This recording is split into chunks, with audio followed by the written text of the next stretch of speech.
We're going to warn you guys when you get down to a 2-minute limit. Hopefully that's all right with the both of you. Then we're going to give them a chance to reply and rebut to one another for an additional 10 minutes. After that, we have a moderating panel that's going to ask a few questions. The members of that panel, aside from myself, are Professor Martha Crenshaw from the Government Department, Saj, Nabil, Professor Rob Rosenthal from Sociology, and Sarah. After the moderating panel has had its say, we have asked that our guests directly engage each other and pose and respond to, in lieu of closing remarks, a single question. So now, it is my incredible privilege to introduce our guests for this evening.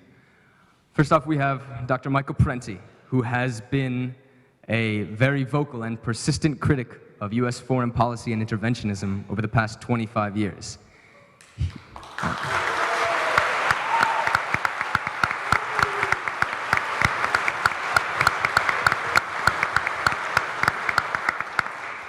He received his PhD in political science from Yale, although he now likes to refer to himself as a recovering academic. He is the author of many books, including Super Patriotism, which is an exploration of the cultural dynamics that have served as the underpinning to U.S. foreign policy in recent years. The Assassination of Julius Caesar, nominated for the Pulitzer Prize in 2003, and his upcoming work, The Culture Struggle. Our other guest tonight is Christopher Hitchens,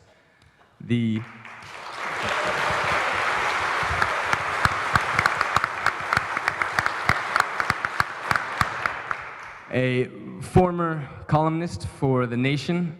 Christopher Hitchens is by no means a stranger to controversy. He found himself in a number of very heated and public disputes with people he proclaimed himself to be former comrades and allies in the wake of September 11th after he came out in support of the Bush administration's plans for Iraq and Afghanistan. Aside from The Nation, he is now contributing editor to Vanity Fair and writes regularly for the Times Literary Supplement and the online magazine Slate.com, amongst many others. His books include The Missionary Position, Mother Teresa in Theory and Practice,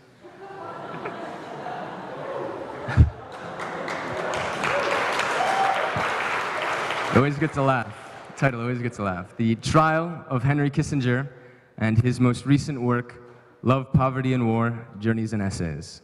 So that's it from my role. It is my great privilege to introduce to all of you Dr. Michael Parenti and Christopher Hitchens.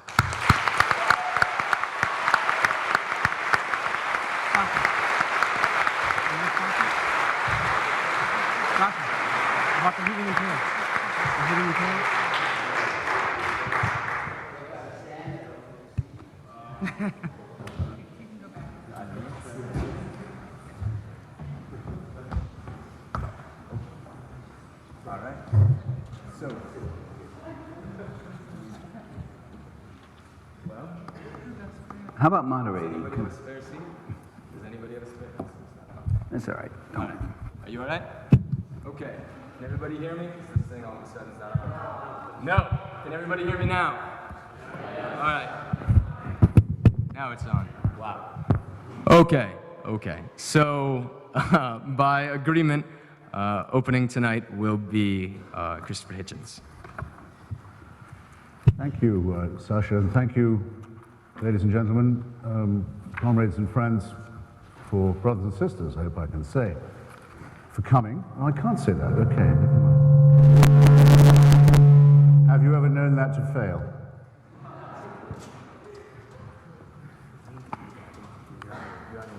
Am I audible to all? Very good. I recently realized after returning from a long trip to Iran that I'd become the only person, I think, since the year 2000 to have reported from both from Iran, from Iraq, and from North Korea. In other words, to have, without particularly wishing to, have become an expert in axes of evil. And I'll just say to begin with that it's a huge pleasure to be invited to debate these grave matters in what seems to me to be the Hogwarts dining hall.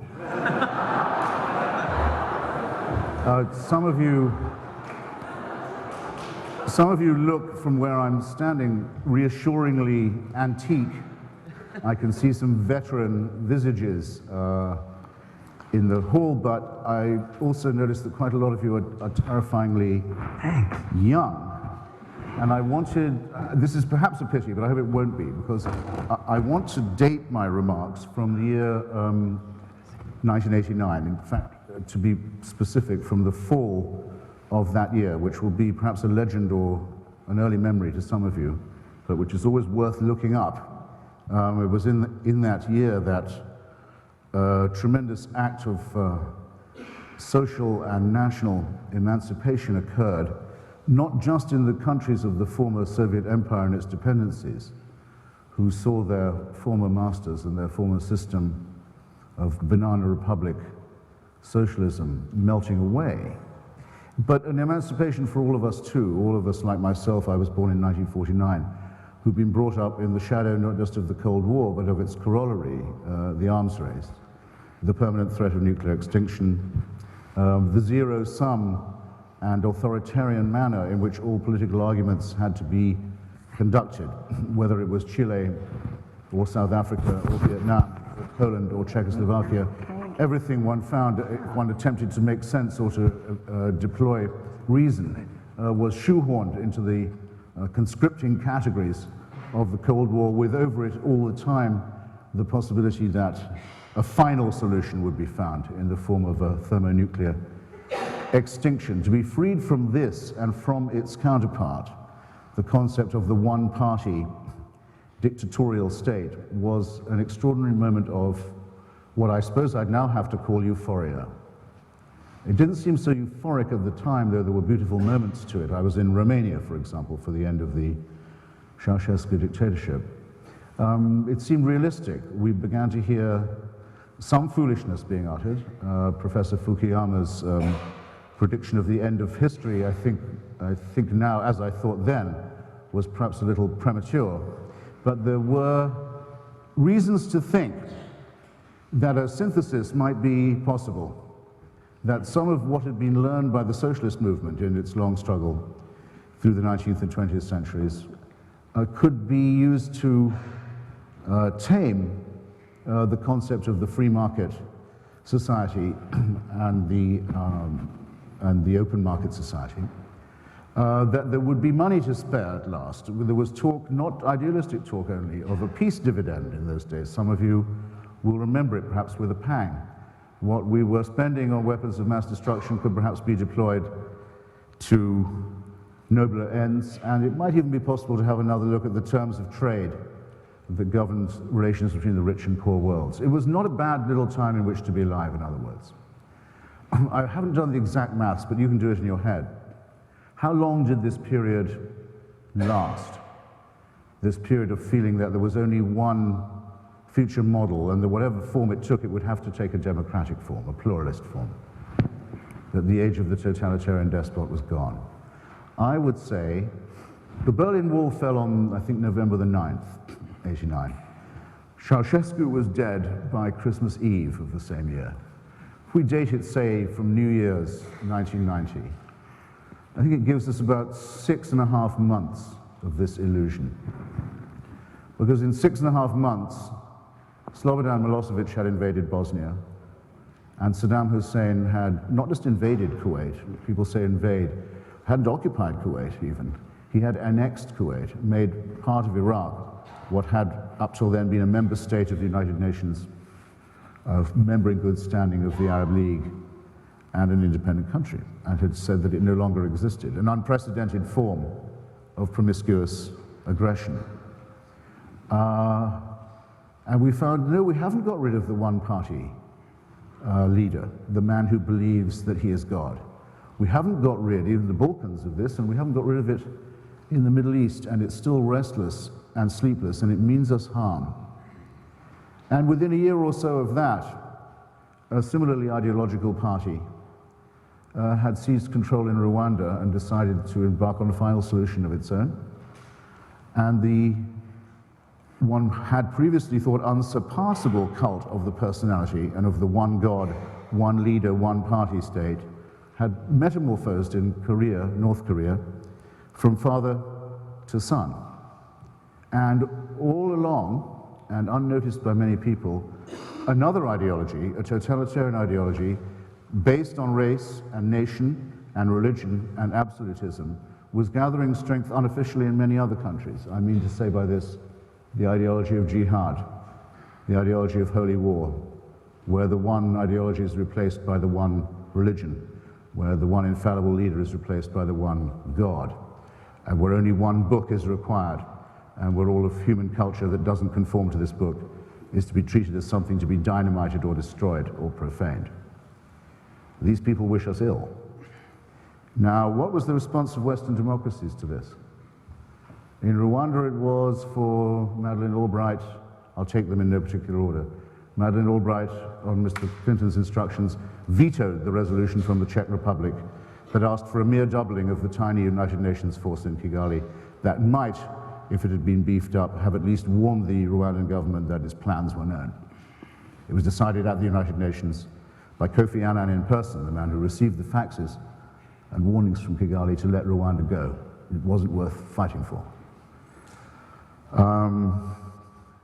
It took 5 years before it was discovered that the rule of Slobodan Milosevic in Bosnia and the mad idea, in Serbia, and the mad idea that he could make national and international borders conform to ethnic patterns and cleanse those who didn't fit was not compatible with peace in Europe. And after the eviction of Saddam Hussein from Kuwait, it took a further 10, perhaps to 12 years for us to make the elementary discovery that we have to keep on making it seems every generation. Our life, however much we may reserve our own right to criticize it, our way of life, as it's sometimes called, the things that we value in our own society and in our own culture, is not compatible with the existence of totalitarian, aggressive, expansionist dictatorship. I myself am happy with the conclusion that our life and culture are not compatible with this, because I don't think it's desirable that we should collude and collaborate or coexist with aggressive totalitarian dictatorship. And since our special subject this evening is Iraq, I hope I've put it in some context to you. I must explain as honestly as I can why it is that I came to the conclusion that a settlement of accounts with Saddam Hussein must be made, and that the Iraqi people must be helped to move into the post-Saddam Hussein era. As I've just said, I'm not a fetishist of the rules of the United Nations or of its procedures, the ones that abandoned Rwanda and Bosnia, for example, and that allowed a Russian veto or a Chinese veto on any attempt to do anything about these things as well. I remind you that in May of the year 2003, Iraq was going to become the chairman of the United Nations Special Committee on Disarmament. In other words, the Committee on Disarmament would have been headed by someone appointed by Saddam Hussein. At the same period, the Human Rights Committee of the United Nations, I think, had the chairmanship of Colonel Gaddafi. The United Nations had failed us very badly in all these crises, and I want you to keep that in mind as we go along. But let us apply the criteria that the United Nations itself applies for discovering when a state has put itself outside the pale, when it has lost its sovereignty, when the international community may be called upon to intervene. There are 4 conditions under which it may be said that a state has lost its sovereignty, sacrificed it. 1, repeated aggressions against neighboring states, or occupations of or annexations of same.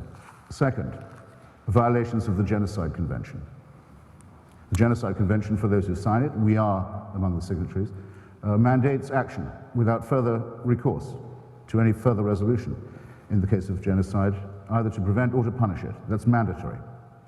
3rd, collusion by the relevant state with international gangsterism, harboring, in other words, of terrorism.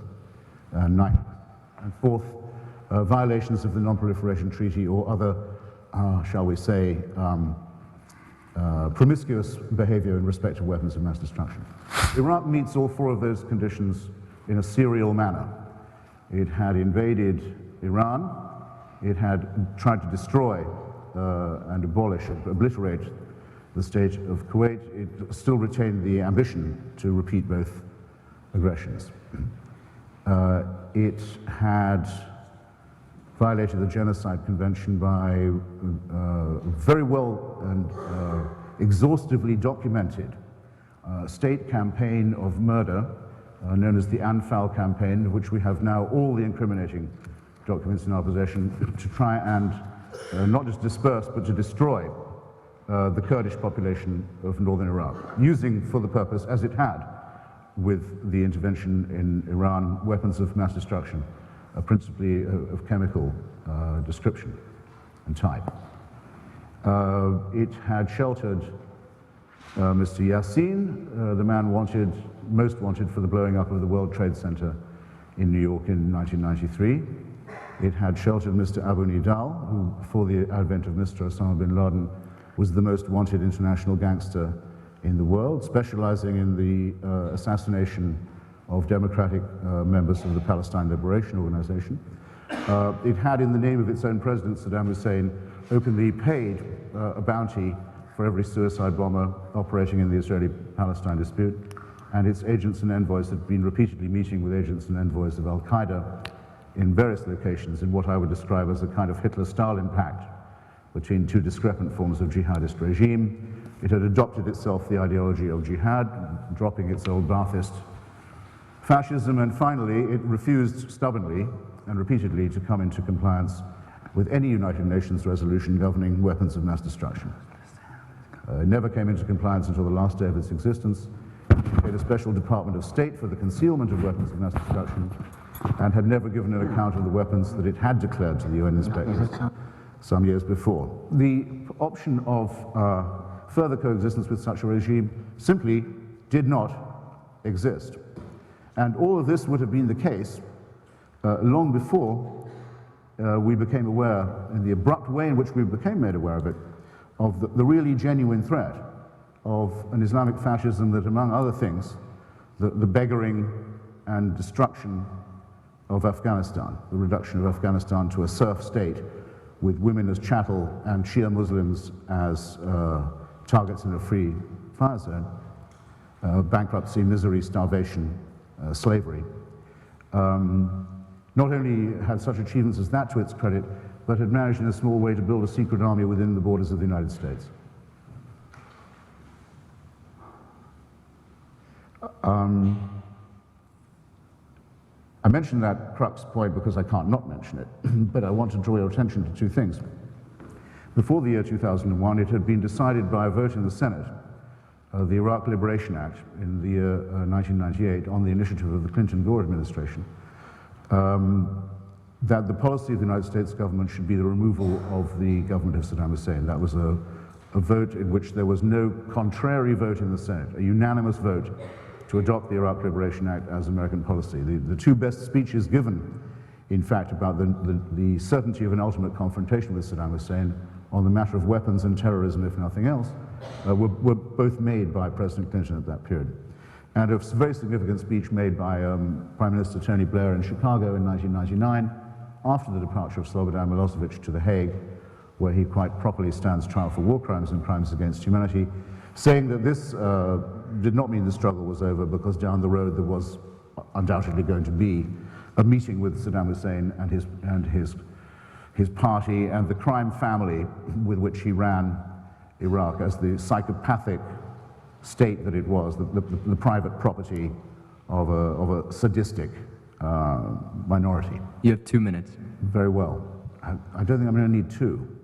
If I haven't persuaded you by now that this was something that had to happen, was going to happen, probably ought to have happened in 1991 when the opportunity presented itself after the Kuwait War. I may not be able to do so in the remaining 90 seconds. What I want to dispel, though, is what I believe to be a very widespread impression that there was something improvised or faked or contrived or confected about this confrontation. I hope I've said enough to persuade you, or at least to invite you to consider persuading yourselves that what you're so glibly told about Iraq becoming a sudden target of opportunity for the Halliburton Company, or something to enhance the Bush administration's credibility after the reverses in 2001 is not really true. And that those, or in fact, isn't true at all.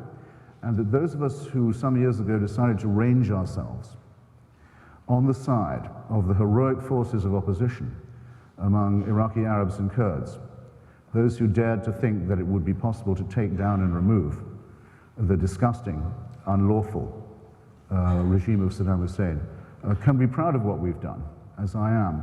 Because not only can Iraq now be certified as disarmed, which it now at last can. If you wanted to certify it as disarmed before, you'd have had to take Saddam Hussein's word for it, which I would strongly recommend you don't do.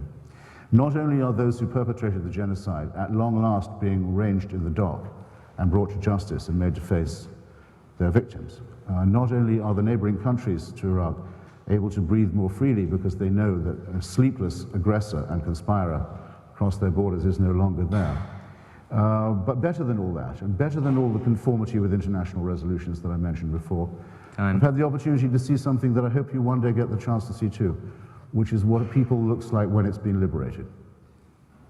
There is no experience like that, no experience like the look on the face of people who suddenly find themselves free, who had up till then been the property of the state and the victims of torture and tyranny. And to be able to do this and all those other things too, thank you, is something that I envy those who didn't do it. Thank you, Mr. Hitchens. Thank you.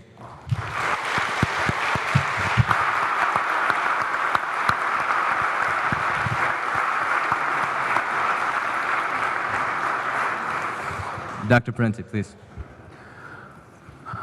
I agree with Christopher Hitchens that it's not just an incidental thing, the Iraqi policy of the U.S., but I do think that there is contrivance. I do think there is confection.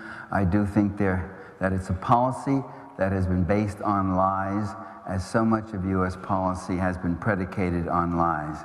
Not just misunderstandings, not just faulty intelligence, not just honest mistakes, but real lies, really going against the evidence when they knew the evidence was contrary to what they wanted to say.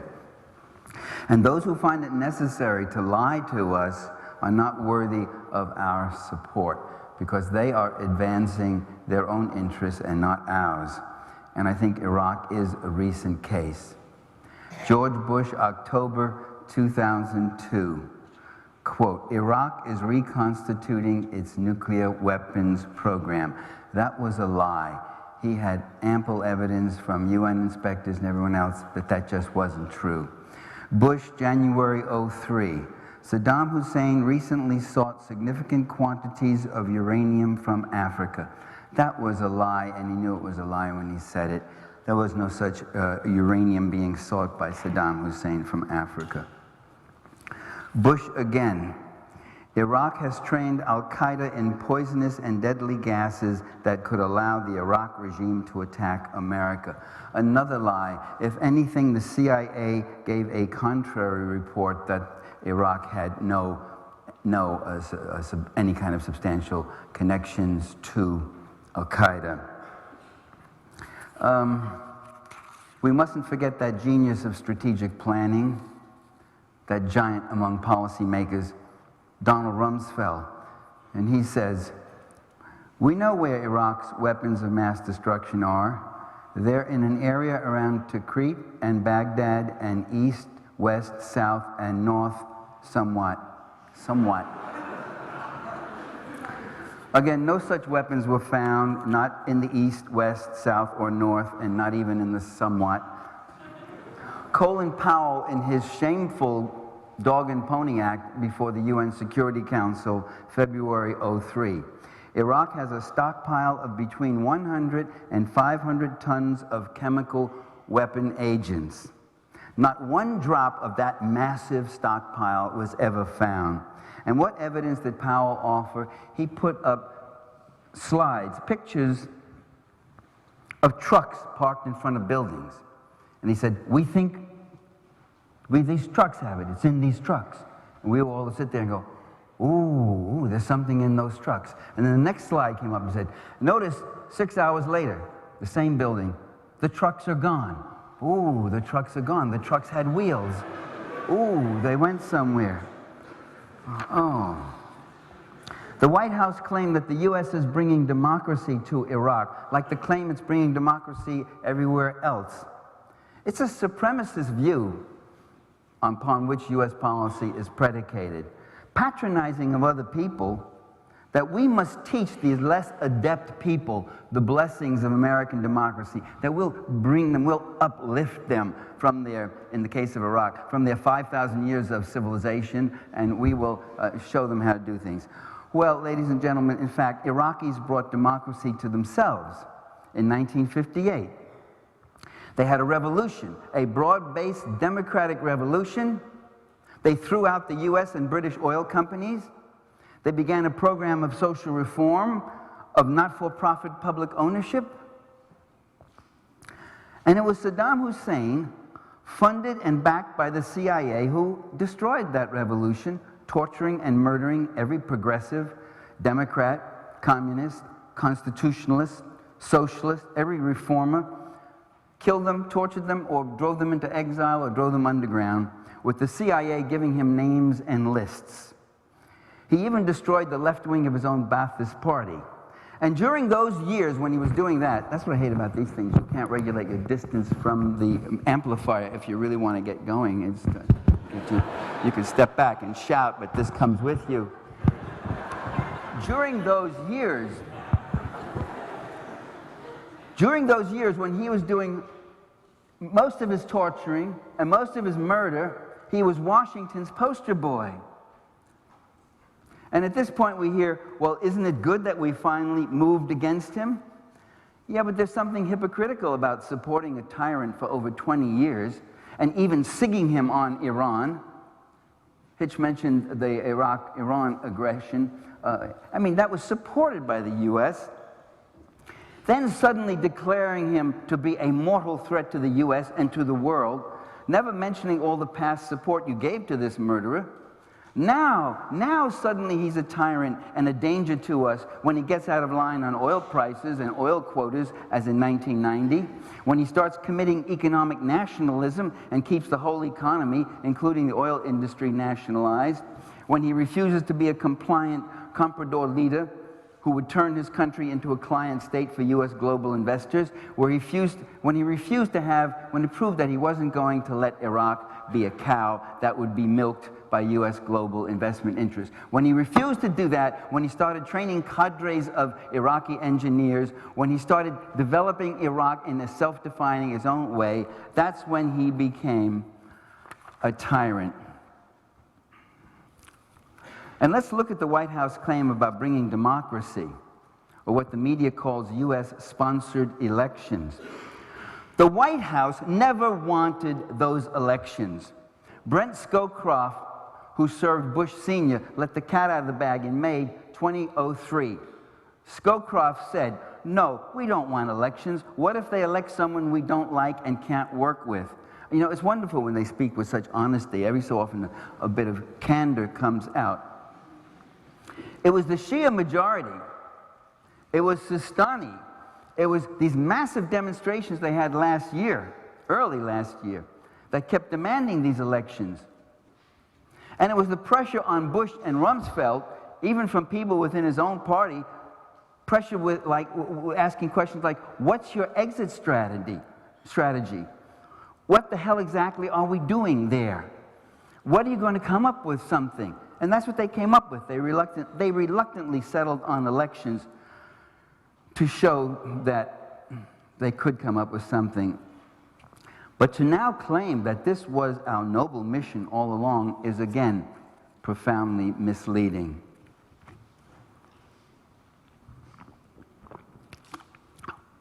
You know, in the old days, they used to give you a glass, a little dignity. You could sip from the glass.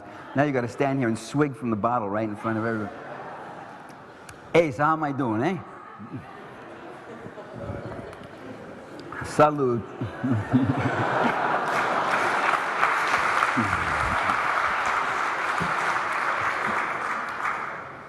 We also hear the U.S. is fighting Islamic terrorism or Islamic fascists, as Christopher Hitchens calls them, which isn't such a bad term, but some people would have problems with that. But ladies and gentlemen, a full year before September 11, a full year before the attack on the World Trade Center and the Pentagon, the Project for a New American Century, a right-wing think tank which was populated by the present players of the Bush administration, published a plan making it clear that the White House intended to take direct military control of the Gulf region, whether or not Saddam Hussein was still in power. So Saddam was not the issue, nor was terrorism the issue, since this plan was put forth before 9/11, well before the much hyped but little done war on terror was declared. You know it's much hyped. I call it little done because almost nothing's been done regarding terrorism. No networks of terrorists have been unearthed by the Bush people. There's been only one court case of a terrorist in the U.S. brought to trial. No defense of our water supply. No defense of our nuclear plants yet that's been put up worthy of the name. Bush's own Secretary of Agriculture in December, last December, in a moment of honesty, quote, "It's a miracle that the terrorists haven't attacked our food supply, which remains totally vulnerable." He's no longer Secretary of Agriculture. Islamic fascists? Well, yes, indeed they exist. We have Christian fascists right in this country who are calling for jihad. Listen to Randall Cherry.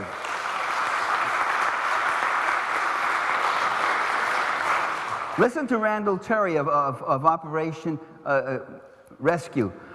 Just the other day, he said, when we come to power, and we will, and this becomes a Christian nation, you will be tried and executed. He was talking to doctors and medical personnel who were involved in abortions. You will be executed for murder. Randall Cherry, who said, let a wave of intolerance wash over you, he told a Christian audience.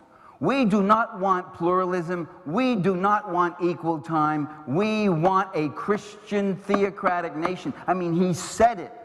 D. John Kennedy of the Dominions, the same thing. We will have a Christian culture.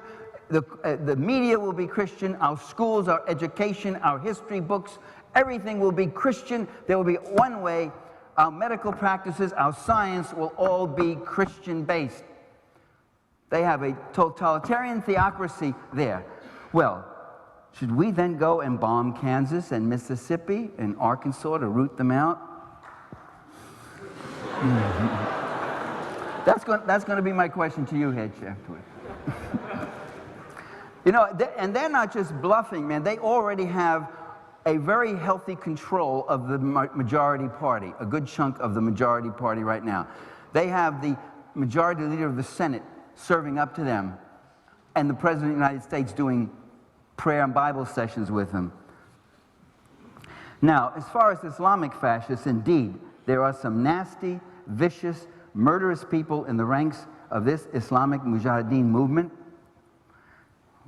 Worse than that, much of that movement has been organized like a political party with cadres for political action and conversion and community service work, along with armed units and suicide attackers and the like. But I would have to say that as of 2 years ago, that was much truer of Hezbollah in Lebanon, for instance, than anything in Iraq, as of 2 years ago. If U.S. rulers are really out to get these terrorists, why did they attack Iraq, which was a secular state? Why are they using a sledgehammer to kill mosquitoes and swinging the sledgehammer in wrong places? The Islamic fundamentalist influence was weakly situated in Iraq until the U.S. invasion and occupation created a self-fulfilling Frankenstein monster. Thank you. The Mujahideen momentum and strength in Iraq has developed since the occupation. And why not? Why? That's to be understood. First, you go into Iraq and you wipe out the democratic revolution. You wipe out all the reformers. You wipe out all the constitutionalists. You wipe out all the socialists, using Saddam Hussein to do the dirty work. Then you invade and you wipe out the military, conservative, secularist, nationalist forces, including Saddam himself. So what's left? Where else to go for those who see their country and region going down the tubes? To Islam, to the fundamentalists who are ready to put their lives on line against the infidel invaders. And even so, by the way, even having said that, the Islamic reactionaries do not represent the entire resistance movement, not by a long shot. There are nationalists, there are secularist reformist groups that are involved, there are ex-Baathists. You know, you demobilize 450,000 Baathists, and I know that's a big number, but if you count paramilitaries, security forces, police and such, it would come to something like that. Even if just 5,000 of them go into underground action, that makes for a very troublesome insurgent force. So,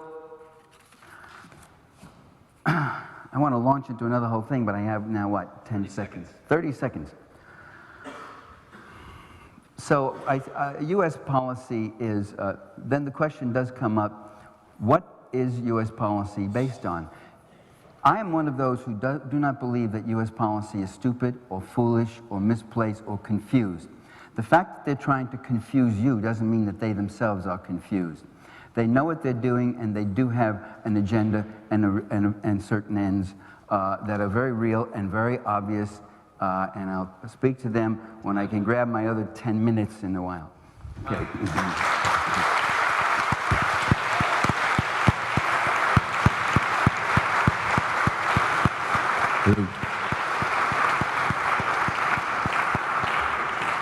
We have a microphone again. All right. Christopher Hitchens, you now have 10 minutes to reply. Once again, feel myself drowning in time. Look, just on this question of the weaponry, and you ought to criticize yourselves for laughing so easily at such cheap points. Here's the fact. Here is the fact. Here is a regime that has used them repeatedly on its own soil and the soil of neighbors, that has a special Department of State for concealment, that nearly defeated the heroic United Nations inspector, great Swedish socialist Rolf Ekéus, the founder of the first UNSCOM, in his attempts to discover what the truth of the situation was, and always constituted at least a latent, if not a blatant threat, and was always a permanent threat, if not an imminent one. What have we found since the invasion? I'll tell you what we found since the invasion.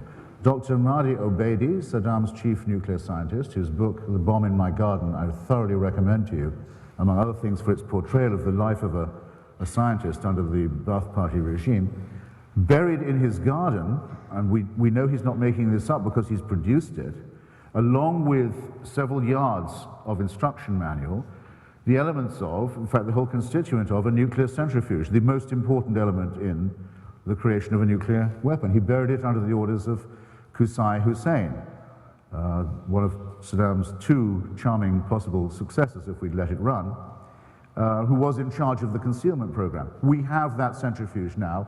The United Nations inspectors would never have found it, even if they'd been looking.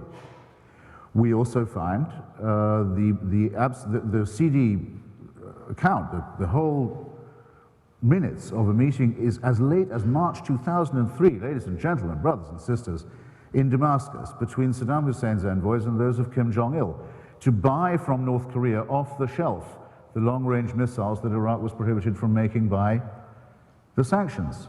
I'm afraid to say Dr. Parenti is quite wrong, but both inquiries in Washington and in London have found that there were indeed ongoing attempts by Saddam Hussein's agents to buy uranium in West Africa, perhaps for recreational purposes, but there comes a point where one thinks that this regime is not entitled to the presumption of innocence. And here's where you have to be responsible. You have to imagine what you might have to do yourself if you were in power and you knew that there was such a regime. Would you say, well, let's give them another chance? Would you say they're entitled to the benefit of any doubt? Remember, at all times there is sniping, quite correctly, from those who say that the warning signs from Afghanistan, a militarily negligible country, were being ignored by the administration. Would anyone have decided to take Saddam Hussein's word for it in this context? The Dwelfer report, the recent UN report on the evacuation of nuclear and yellowcake sites in Iraq show that Iraq was, at the time of its invasion, a functioning WMD state with all the latent potential and all the concealment, all the expertise and all the technique that was needed to revive that program once the sanctions had ceased to operate, which they were ceasing to do. These are plain facts. They're available to anybody, and they're not to be sneered at or about. Otherwise, why would Hans Blix have said before the war that he didn't know how much would be found, but he knew there would have to be something? Why would Gerhard Schroeder's intelligence have said that Saddam Hussein was anything from 5 to 10 years away? They kept changing the figure from a functioning thermonuclear weapon. Why would Mr. Chirac, who after all had built Saddam Hussein a nuclear reactor, knowing what he wanted it for, while retaining his veto at the United Nations, have said the same? Why did I have to debate in the 5 months before the war began every night with members of the anti-war movement who said, you can't invade Iraq, their weapons of mass destruction will kill thousands and thousands of our soldiers. You can look that up too if there's anyone here from MoveOn.org or any other such heroic organization. That's what you guys were saying then. So this is not a confection, it's a Hitlerian pounding has its own reward, I see on the platform. This is not a confection, it's a reasoned judgment about the existence of an intolerable threat, and it was very soundly evidentially based. Michael Parenti, somewhat to my shock, says we should rather rely on what the CIA's evaluation of this was. Now, I must say I entirely fail to see why the CIA's almost invariably fallacious reports on this and other threats should be taken seriously by anybody, let alone somebody claiming to be a socialist. The CIA said Saddam Hussein wasn't going to invade Kuwait because it wouldn't be in his interest. They said he wasn't flirting with Al-Qaeda when he was. They said he wasn't doing weapons of mass destruction when he was, and as you say, they'd helped him to get to power in the first place. They had implied that the Iranians and not the Iraqis had conducted the chemical weapons massacre at Halabja, and have in general done nothing right, or got nothing right, in this whole argument. Why quote them against the Bush administration when they are in fact the saboteurs of the regime change policy?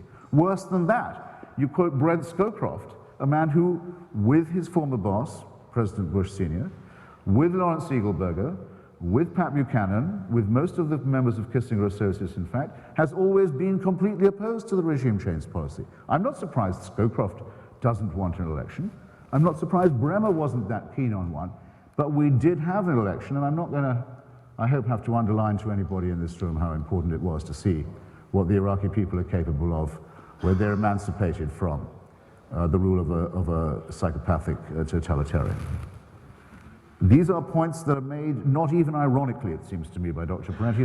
They don't really rise to the level of sarcasm any more than does his false trail about the Christian right. Now, you might search, ladies and gentlemen, I invite you to do it high and low among people like myself and Michael, who make our living writing and speaking and thinking about this kind of thing.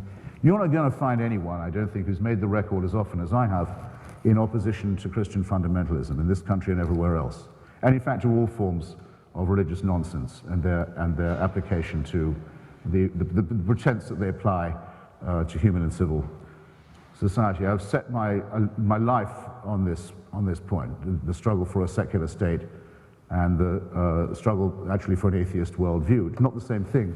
You can be secular and be religious, but it matters to me very much. Now, what's wrong with the picture painted by Dr. Parenti?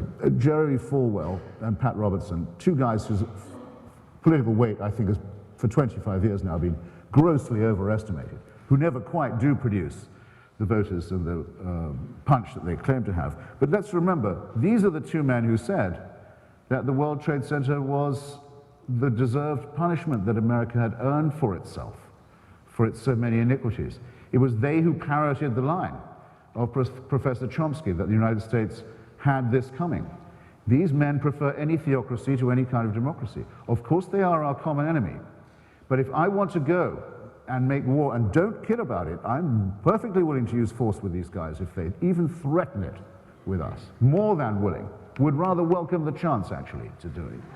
I'm going to have a thin time doing it if my allies on the left are making excuses for Islamic jihad all the while, and discrediting their own democracy and isolating themselves within civil society. The fact of the matter is that you either oppose religious dictatorship and its terrorist surrogates everywhere, without distinction, whether it's messianic settlers on the West Bank or Christian nutbags trying to teach us that we trod the earth the same time as the dinosaurs, or the forces of jihad. You either oppose this kind of thing root and branch, or you don't.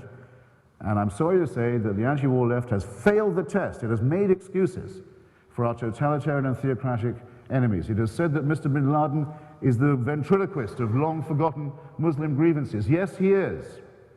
Yes, he is. I'll tell you what the grievances are. The grievance of seeing an undraped female face. The grievance of having a Christian or a Jew or a non-believer living on your soil that you claim is Muslim soil. The horror of having lost the Islamic Caliphate, the empire you want back. These are not anti-imperialists. They're people who want back a lost empire. The people who blew up harmless partygoers in Bali because Australia had helped to liberate East Timor from Indonesian oppression, and East Timor is a Christian population and Indonesia is Muslim. High on the list of bin Laden's grievances, the outrage of our help for East Timor. Yes, they have grievances, yeah, but it's nothing to the grievance we have with them. And it should be we who they are afraid of. It should be our opinion that they are made to care about. We should make it known to them that we too have unalterable values, that yes, we do care about the Enlightenment, and we do care about the defense of our values and institutions under any government. 2 minutes. Under any government, and that failing to say this is apologetics and possibly worse, and nothing in what Michael said, it seemed to me, would prepare you in any sense for the importance of the struggle of that kind. Close on another point of fact. There are two ways of telling someone really neither knows nothing or cares nothing about Iraq. One is if they start by saying, yeah, I know Saddam was a bad guy, but you know right away. They have no idea what the regime was like. The second is if they say that was a secular state. In what respect, I ask you, is a man who, after the Gulf War, the war with Iran, that's to say, put Allahu Akbar on the Iraqi flag where it had never been before, built the largest mosque in the Middle East in his own name, announced that Iraq was a jihadist state, paid for the suicide bombers in Palestine, in other words, for Islamic Jihad to undermine the PLO, who praised the World Trade Center bombings, who invited Abu Musab al-Zarqawi, bin Laden's lieutenant, into Iraq before the intervention, when Pakistan and Saudi Arabia were expelling such people from their countries. Saddam Hussein was inviting the jihadists in. To say this was a secular regime is to show that one doesn't know, and I'm very sorry to say it shows that one doesn't care. It isn't serious to argue in this way, and it's time that those of us who want to defend our civilization do not say, well, we will defend it. If only Bush wasn't president, we might even think about doing a bit of work to stick up for the values of culture as against the values of barbarism. This is frivolous, and deserves to be voted down very heavily at a place of higher learning like this one. Thank you.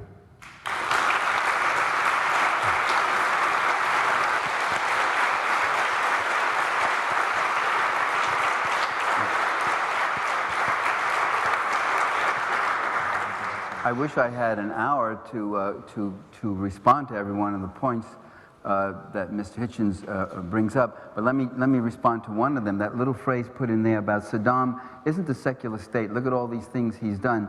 He did slip in a phrase that I hope you didn't miss. He said, after the Gulf War. And that's exactly true, Hitch. That's exactly true. That's when it was. After the Gulf War, Saddam Hussein did start mending fences with the religionists. He needed the support, all the support he could get. He suddenly showed up. He suddenly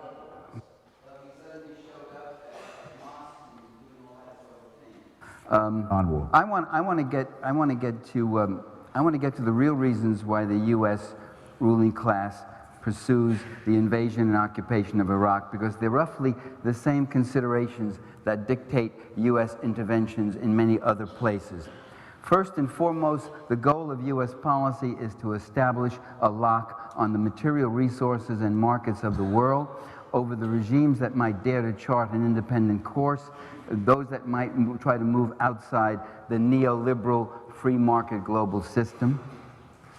Any country that tries to use its land, labor, capital, markets, and natural resources in a self-defining and self-developing way, and Iraq was one of those countries. For whatever else we could say about Saddam Hussein, that country will be targeted, and its leaders will be demonized, bombed, or ousted in soft coups or whatever.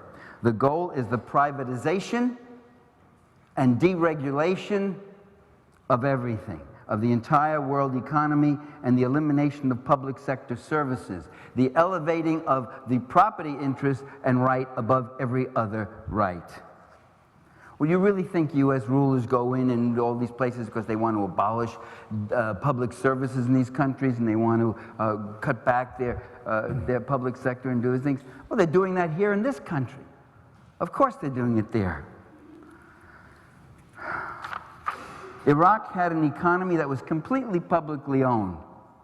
Donald Rumsfeld made a remark that I found interesting and even bitterly amusing in its choice of words. He said, it's a Stalinized economy. The entire economy is state-owned. Well, not anymore.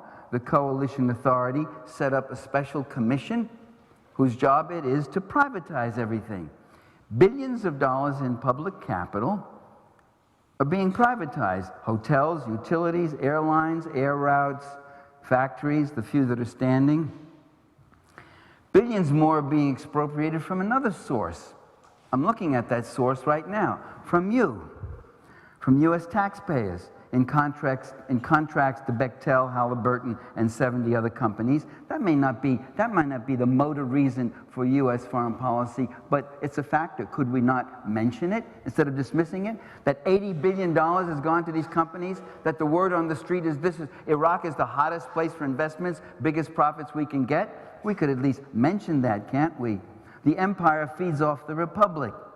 It's called creative destruction. You destroy a self-producing economy, take it over, and reinvest to rebuild with fat government contracts. In fact, you don't even have to bother to rebuild in some cases. As the Pentagon itself said, tens of billions of dollars, maybe 1/3 of the money that was supposed to be allocated, remains unsupervised and unaccounted for. We don't even know where it is gone. Your tax dollars at work. Another reason for war with Iraq is that it was a bad example to other countries in the region that might want to chart an independent course. It could emerge as a regional power. It had the highest standard of living in the Middle East. The U.S. goal was to prevent the emergence of any strong regional power. Look at the way conservatives have wanted to target China. They were targeting China, in fact, right up through 2002, until the Iraqi thing came over, then that got put on the back shelf. The strategic goal is anti-development and greater dependency. There's no need to develop a middle class in this country or that country and the other country in the hope that they might not go communist or anything. There's nobody, we're not competing against any Soviet any longer. The goal is the forced third worldization of everywhere, including not just Asia and the Middle East and Africa, but also North America and Europe itself.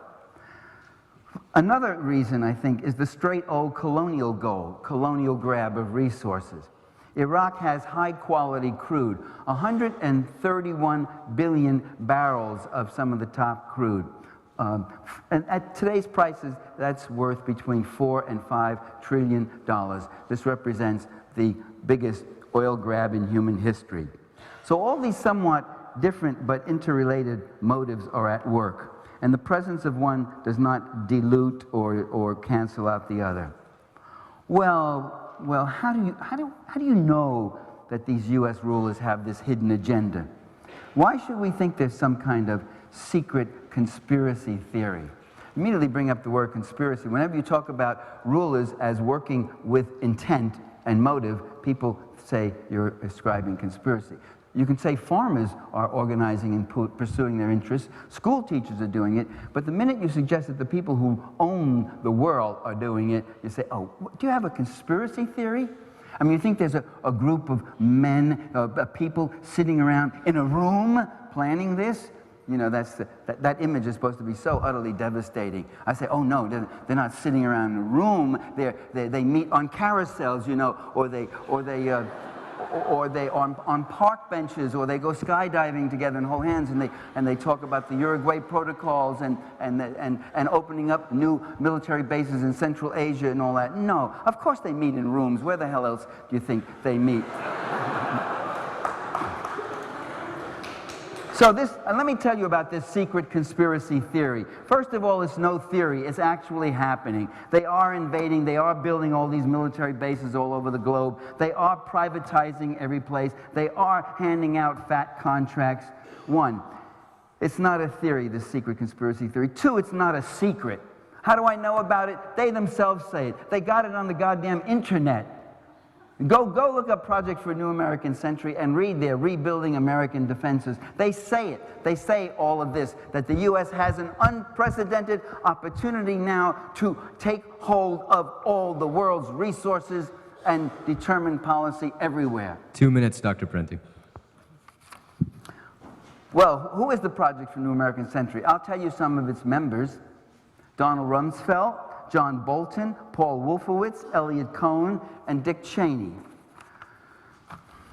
George Bush and company are not just fighting Islamic theocrats, they're fighting the whole world. There are millions of moderate Muslims, democratic Muslims, who end up supporting jihad when they feel that fellow Islamics are under attack and being oppressed. You can look at Palmer, Monty and Princess Palmer's book. It's called one of those books, The Terror of God and all, where they talk about this and do a systematic study. And not just Muslims are opposed. In February and March 2003, we saw tens of millions of people in some 80 countries demonstrating all over. Finland, Lithuania, Spain, Italy, Great Britain, Japan, Indonesia, Mexico, Nigeria, all over. People demonstrating. I mean, now, you talk about countries like Japan, Mexico, Finland, Lithuania, Canada. These are not countries that have exactly a very close cultural or historical link to Iraq. They don't have much of any at all to speak of. So they're demonstrating for two reasons. One, out of concern for the slaughter of human beings in Iraq, the destruction of whole cities as we see happening in Fallujah. Actually, we don't see it happening. It doesn't show it on U.S. television. You can see it in some countries, but you can't see it here. So first, out of concern for them, but they also demonstrated in great numbers out of concern for their own democratic sovereignty, sending a message to the U.S. rulers who would be rulers of the planet and saying to them, you do not rule the planet. You don't decide who lives and who dies. We have a right to be self-defining. Thank you. Thank you.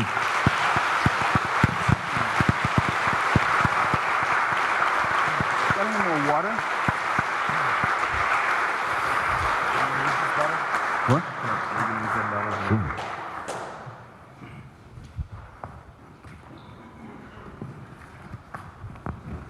So we now begin with questioning from the panel. Professor Crenshaw. Thank you, Sasha. Can you all hear me? No. No. It's not on. Yeah, you can hear me. Pass this one down. They're all crazy. Yeah, that's on. Now you can hear me? Yes. Okay, you can hear me. Okay, since I'm going to start off, I'm just going to ask a very simple question, and I'll leave all the incendiary questions to my colleagues here. So it seems to me that it's really very hard for all of us to sort out who's right and who's wrong in a discussion of the causes or reasons or justifications of U.S. policy in Iraq. And of course, there's nothing we can do about it now anyway because the U.S. is there. So the question I have is about the consequences or outcomes of U.S. policy in Iraq. If we put ourselves in the year, say, 2010, 5 years from now, what's the situation going to look like in Iraq and in the region in the Middle East? What would your prediction be as to what the consequences of American policy are going to be? Now, I think most of us hope to still be around 5 years from now, and we'll then be able to tell who was right and who was wrong. So that's my question. That's to both panelists. You want me to go first, Rich, so you could have a second? You're welcome. It's up to you. Je vous en prie. I'm ready, if that's what you Go ahead, go. Rather than have it thought that I was treading water for this question. Well, I'll tell you what I think and what I hope.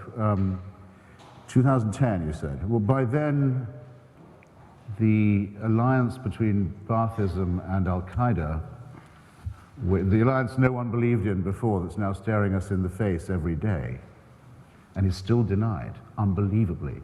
The functioning working alliance between Zarqawi and Saddamists will have been militarily defeated. I hope with extreme humiliation and ruthlessness. And that will send a message to a great number of people that that kind of force cannot hope to win. They will never take over another country ever again. We will not ever again be finding that we are stuck with a Taliban or Baath-type regime. No government that supports these people can hope to survive. No movement that tries to become a government, no movement that tries to become such a government can hope for anything but a hideous defeat. And we will have acquired, out of what was a very large, professional, but rather soft army for a long time, there will be many, many, many thousands of American officers and soldiers who will have acquired the combat experience that's necessary to do this. And don't tell me this combat experience won't be needed again. There's an Al-Qaeda attempt now being made to chaos and collapse Nigeria, a country we should be paying much more attention to than we do. We will certainly need to be helping the people of Iran to free themselves from a paralytic, disgusting theocracy. The skills of warfare that we're acquiring in this conflict will be tremendously useful to us. I hope also that by then there will have been a great deal more than we've so far seen of a democratic revolution in the region. A year or so ago, wherever I went, people would sneer at me and say, "So you want Jeffersonian democracy in Iraq?" As if they thought of it all by themselves. Pissed me off, I don't mind saying. I've just finished a book about Thomas Jefferson. I said, well, no, actually, none of my Iraqi or Kurdish friends own any slaves. So it won't be a Jeffersonian democracy, no, but have you just noticed that America has never had a black or female president, but the Iraqis, the first time they have a chance to elect their own assembly and have a real democracy, 1958, don't believe a word you hear about that. They picked the leader of the most despised and oppressed minority in the region to be their first president, Jalal Talabani, the leader of a people who until recently were being hunted and treated like vermin in northern Iraq. I would say that wasn't bad. I would even think it might deserve a round of applause. Now, I'll make this into a, thank you. Tepid, but not bad. No. Progress. I'll make this into a disagreement with Michael Parenti as well. If it's all true about the oil oligarchy and the fantastic imperial and feudal design, which I don't think it is completely untrue to say, how is it that Saudi Arabia is so much opposed to regime change?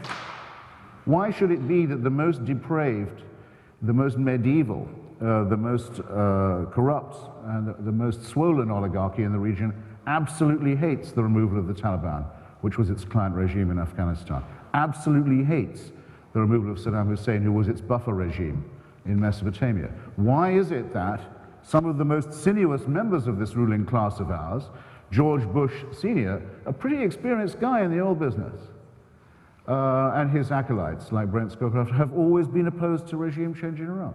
Is it because they think it's too risky? I wouldn't be surprised if that was the reason. And now we read every day that the Shia proletariat, who do the heavy lifting in the oil fields of Saudi Arabia, the Saudis are so dumb that they've used a Shia underclass to actually work their oil fields, are also making political demands against the filthy Wahhabi clerics. Now, what I hope is that the United States is doing everything it can in Lebanon, in Egypt, and elsewhere to help these movements and to help them spread. But I've been in the Gulf recently and talked to a number of the people from the democracy movements in all of these countries, and I will simply tell you that, with misgivings in some cases, but with enthusiasm in others, they all say, whatever we think, whatever our prior opinion was, the moment when this democratic revolution began was the moment when the United States Marines destroyed the statue of Saddam Hussein in Farduz Square in Baghdad in 2003. And that's fact. And that's what I hope will happen in the next 5 years, and also believe.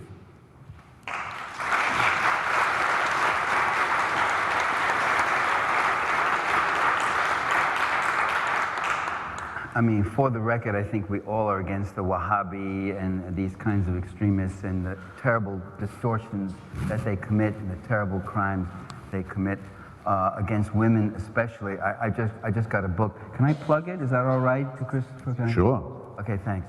I have a book coming out in the fall called The Culture Struggle, where I have at least 2 chapters that deal with some of these issues. Professor Crenshaw's, is that your name? Make sure we get it right? Okay, Professor Crenshaw.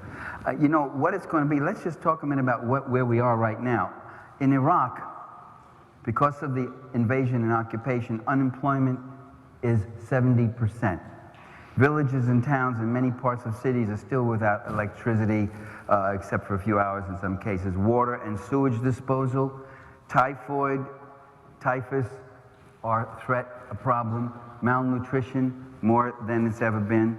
And this is a country that didn't have such problems before the 91 and the sanctions and such. There's been a nearly complete breakdown of the healthcare system.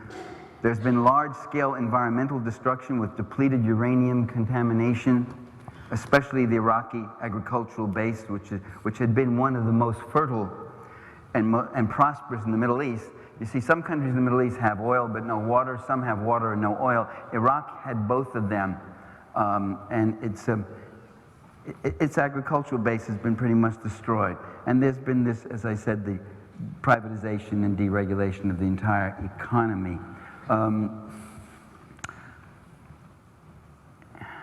Ruthlessly suppressed, I don't know what Mr. Hitchens means when he can throw a term like that out. I'll tell you what ruthlessly suppressed meant in Fallujah. Dar Jamal, you know, who wrote in The New Generation, his eyewitness account, and he speaks Arabic, his eyewitness account of what really went on in Fallujah, where Marines were shooting whole families who were getting up with white sheets and flags to surrender, and they were just getting gunned down. People who were fleeing and jumping into the water and river to swim away were getting shot in the water. 1 minute. The Marines went in there, and it was a free fire zone.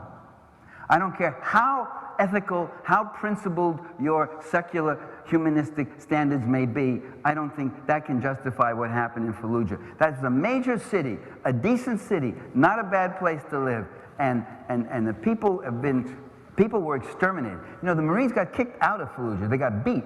The report came in and said the Marines are evacuating Fallujah. I said, what are they talking about? Armies don't evacuate a city in war. They retreat.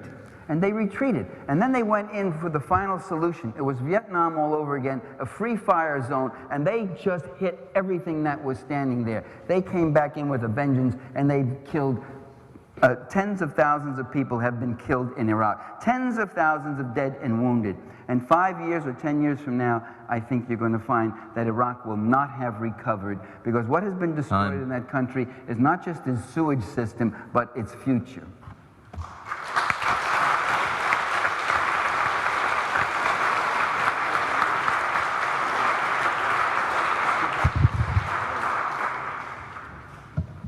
This question is to Mr. Hitchens.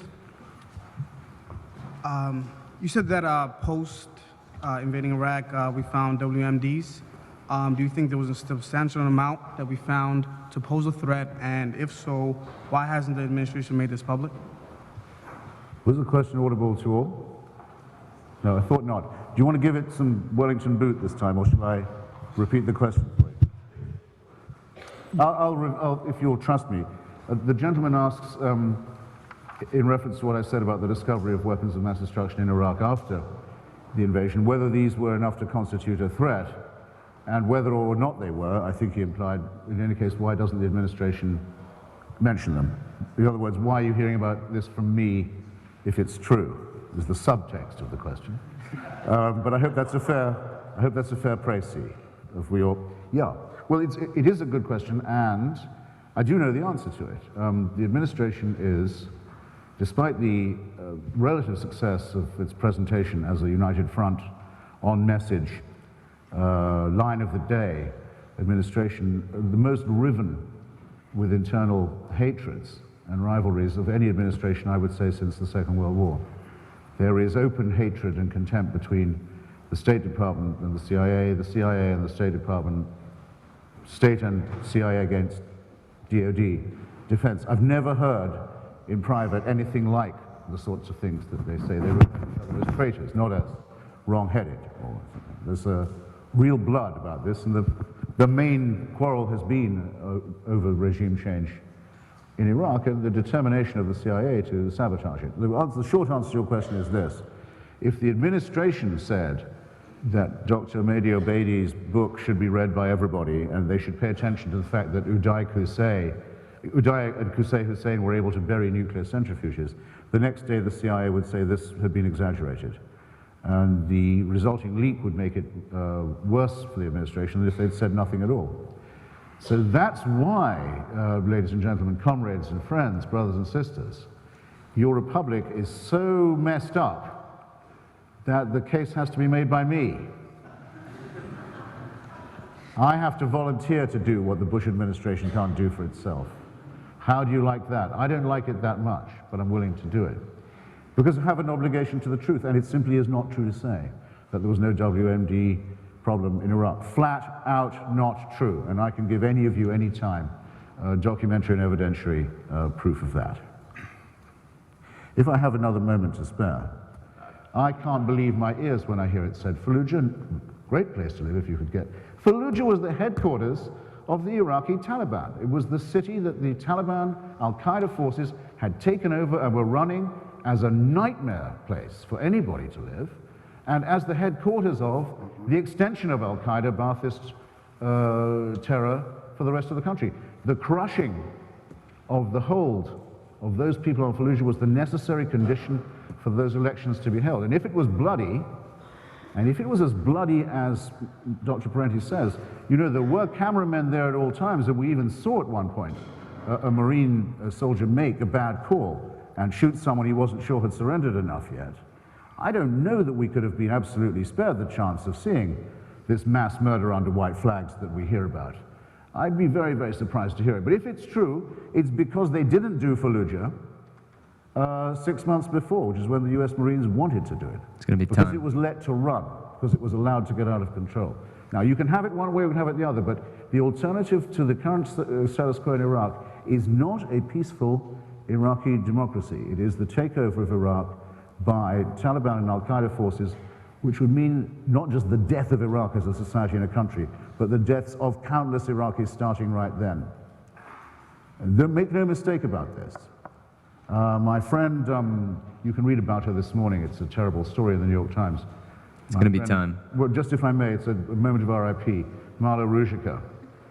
There's a lovely picture of her in the New York Times this morning. She was burned over 90% of her body the night before last by a suicide bomber. She's been spending her entire time in Iraq trying to calibrate civilian casualties, trying to get indemnity paid by the US Armed Forces to people who've lost their families in bad exchanges of fire and bad decisions made at roadblocks. Was the most sincere friend that the Iraqi civilian had in this, but it didn't save her from being murdered by some fascist as she drove from one appointment to another. They wouldn't have cared if they knew it had been her. They didn't care in any case. It didn't save her to be concerned in this way. Don't be naive about this. They would do that to you too. They mean to if they can. I want to say something about this. Mr. Hitchens keeps using the word we. We might have to face Nigeria. We might have to face this. We might have to face... I want to point out to you a rogue nation that we should really be facing, and that's the present United States administration. There's a rogue rule if you ever want to see one. They have unilaterally announced that they will not adhere to any international treaties, agreements of the past. They're not bound by any of these things. They have declared themselves above international law. They've dictated terms to others, and when the others do not immediately fall into line, they say they're being uncooperative. They've abandoned diplomacy, and they rule by ultimatum, is what they've been doing. They publish lists of nations as saying, this is our hit list. There's 3 axis of evil. No, there's 10. No, Dick Cheney said. There's 40 or 50, maybe 60. So that's why these countries are opposing us. Which of them is safe if they can be, where this super almighty God can get up there and say, we shall decide who lives and who shall die. Now let me tell you about weapons of mass destruction. Let's go back to George Bush Sr. He was pursuing a war against Saddam Hussein. And if you think that he was so moved to pursue that war out of concern for Kuwaiti babies, I think you're being just a tad naive. And the trouble was that in the fall of 1990, the 1 minute, US Dr. Parenti. Pardon me? 1 minute, I said. In the fall of 1990, U.S. public opinion was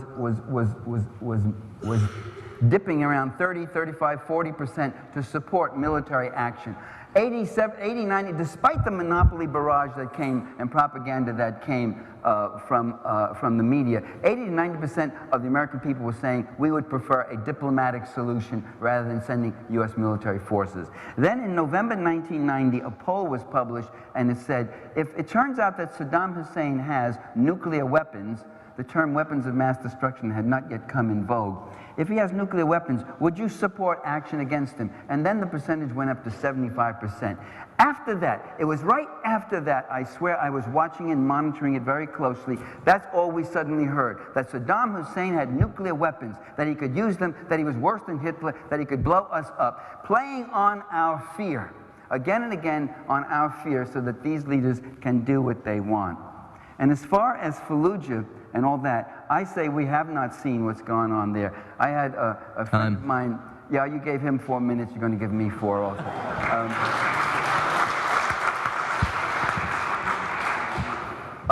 An acquaintance, Patrizio Donizio, he's an Italian in Italy. He has a PhD in American studies, and he wrote me a long letter saying, you Americans are not seeing the war. We are seeing it. We can get certain channels. We see the carnage and the destruction of human life. I don't see any of that on your television. And we're not seeing it. And you know why we don't see it? Because if we saw it, American public opinion would swing around, just as it did in the bombing in Yugoslavia when they started bombing buses and killing people. And when those things got on the air from Al Jazeera, why then, that's when Clinton lost 20 points in his support for that war. And that's when Al Jazeera got bombed by US planes. So they are controlling the information we get, and they are not we, they are they. We are opposed to that. Thank you.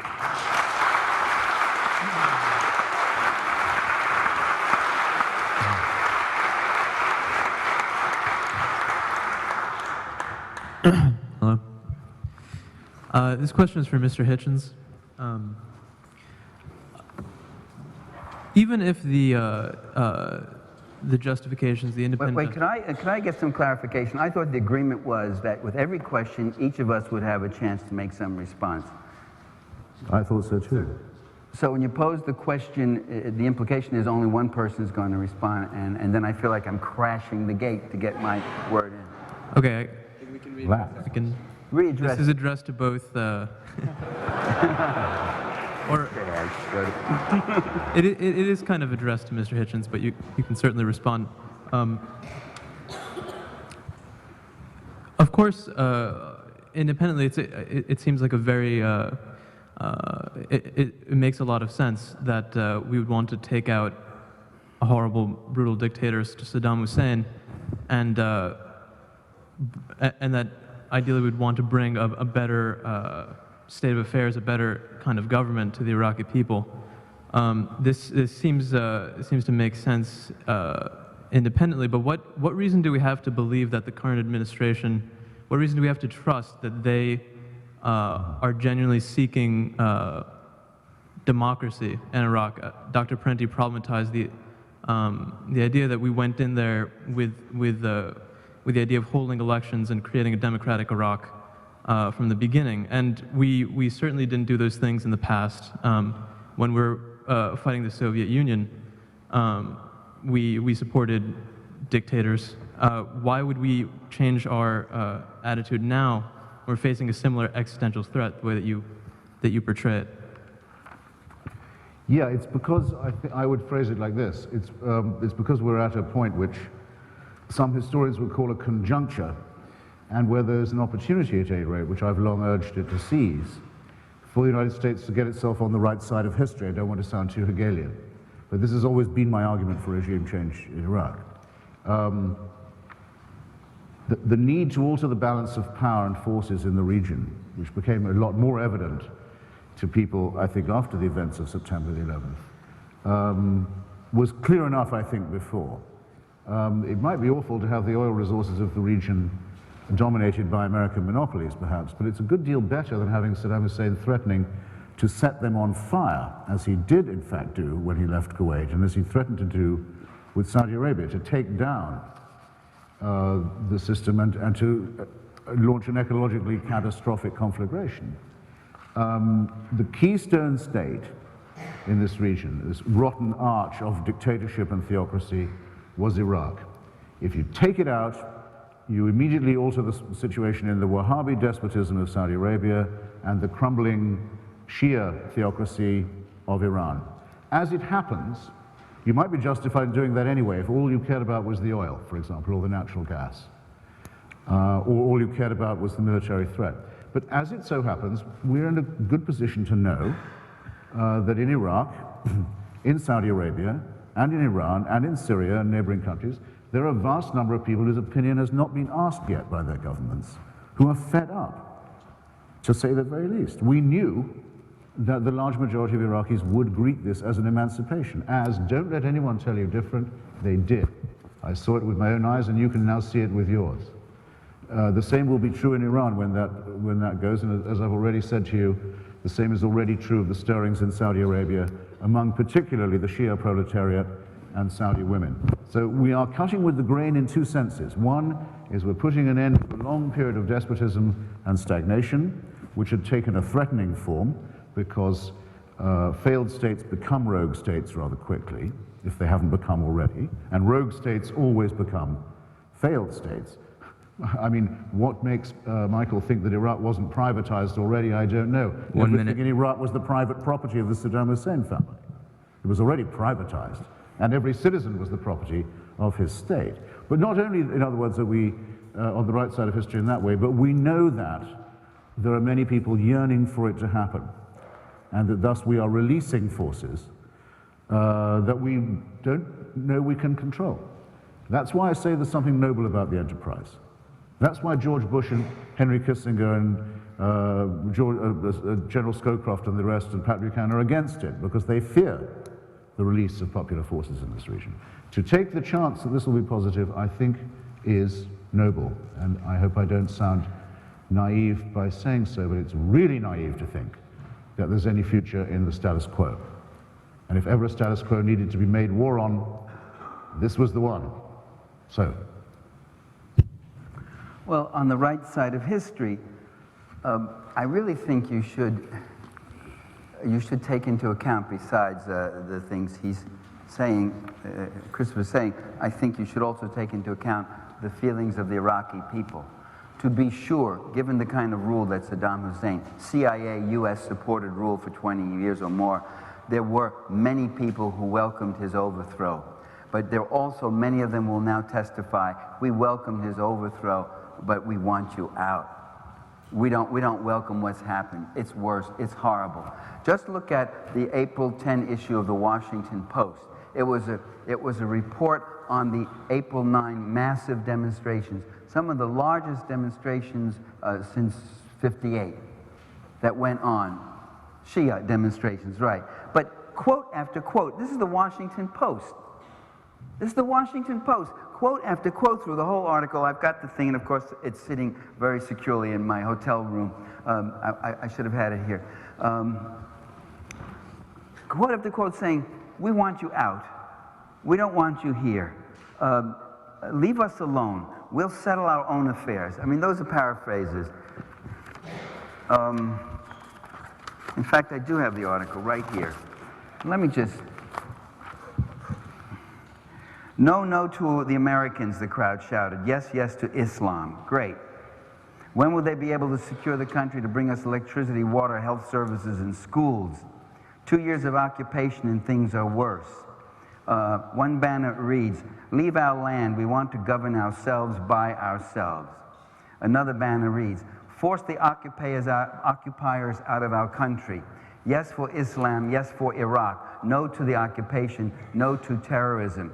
If you really want to oppose fundamentalism, if you really want to pursue noble causes, I think one of the things we might do is listen to the people we're supposedly trying to save. God protects us sometimes from those who would come and save us, you know. That's it. I won't even use the rest of my... Would you accept a rebuttal to that? Of course. Well, this demonstration is organized by... In fact, I'll give you one of my minutes there. For one thing,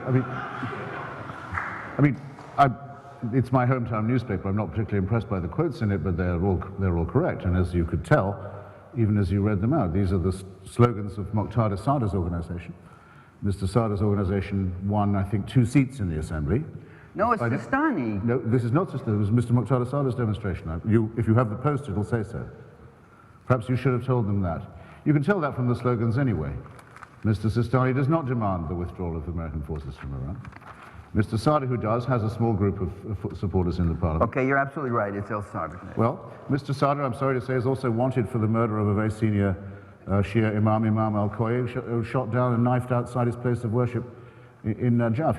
What does that got to do with 10,000 people? He's a thug. Telling you to get the hell out of our country? I'm sorry to say that his supporters may have a higher opinion of him than, say, I do. But perhaps your opinion of him is even higher than theirs. I can't vouch for that. 1 minute. What I can do is tell you this. The day after that demonstration, I met with Muwafaq al-Rubai, who was a political prisoner and a torture victim a couple of years ago, who's now the National Security Advisor for Iraq, and he described to me the meetings that they'd had at his office. He said, we invited Muqtada Sadr's members of parliament to my office, we invited the Iraqi police force, we invited some representatives of the coalition to make sure that Muqtada Sadr's demonstration against our government and against the occupation would go off peacefully with thousands of people at it in the middle of Baghdad. He said this is one of the proudest moments of his life. Mr. Muqtada Sadr never said a word when Saddam Hussein was in power. He hadn't found his courage quite then. He's found his courage now, and he can have a demonstration, and he can vote, and he can publish a newspaper, just like everyone else in Iraq. But you couldn't do that under the previous regime, and you wouldn't be able to do it under his regime either. Time. Don't fool yourselves about these people, okay? Don't fool yourselves.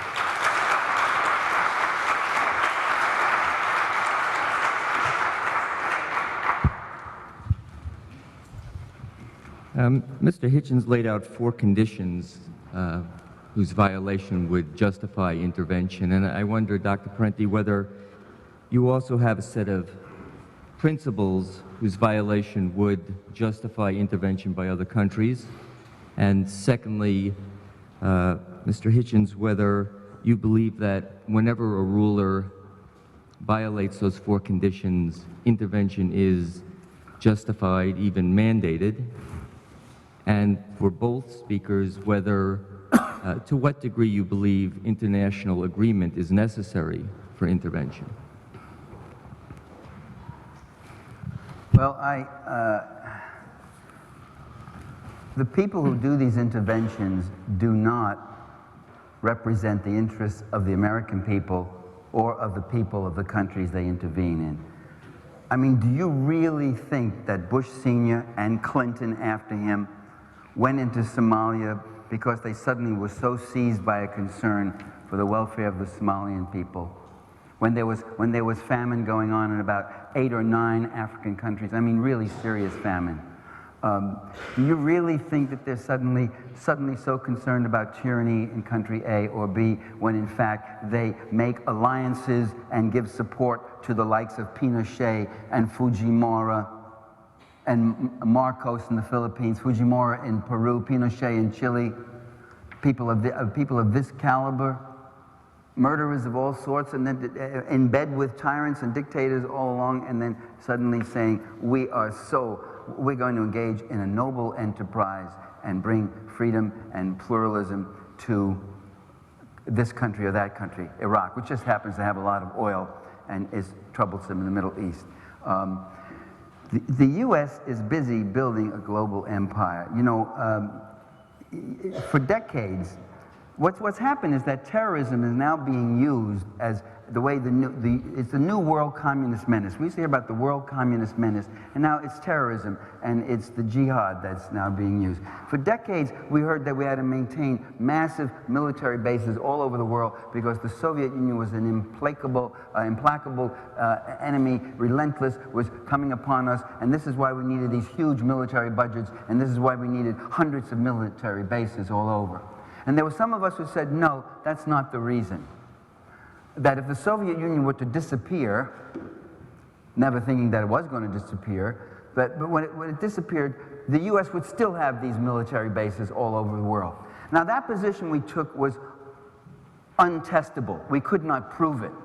And yet every so often history allows you to run a test, a laboratory test. They actually remove a key ingredient and hold it constant. The Soviet Union was overthrown, collapsed, however you want to describe it. And what happened to US policy? What happened? I'll tell you what happened. The US military budget climbed at a rate higher today, is climbing at a rate higher than during the Cold War. All those military bases have been kept. One or two were shut, and new ones have been opened in Eastern Europe, in the Middle East, and in Central Asia. And we're talking about huge bases, huge ones. The one in Kosovo is huge. All the Cold War weapons were continued. 1 minute. And the U.S. has pursued wars of intervention, wars of control more violently and more frequently than ever. And a whole host of new enemies have been conjured up. In the years since the end of the Cold War, we have invaded Panama and Grenada and pursued proxy wars in a variety of other countries. And he invaded Iraq twice now, and bombed Yugoslavia for 78 days around the clock by that great liberal Democrat, Bill Clinton. There's no axis of evil. There's no communist country. There's no terrorist state that has a record of that kind of bloody interventionism. The problem, ladies and gentlemen, brothers and sisters, the problem is right here. And we should look at what our rulers are doing to the people of the world and to ourselves. The empire feeds off the republic. 280 billion spent over there. The patricians expand the parameters of the empire. Meanwhile, it gets bled. Athens is starved out so that Sparta can batten and become stronger and stronger. You see that every day in your newspapers. I go all over the country lecturing, and every newspaper looks the same. City council considering cuts. Budget crises here. County supervisors running out of money. Huge debt in the state. All that, we are impoverishing ourselves as we pursue what my friend Christopher Hitchens thinks are noble causes.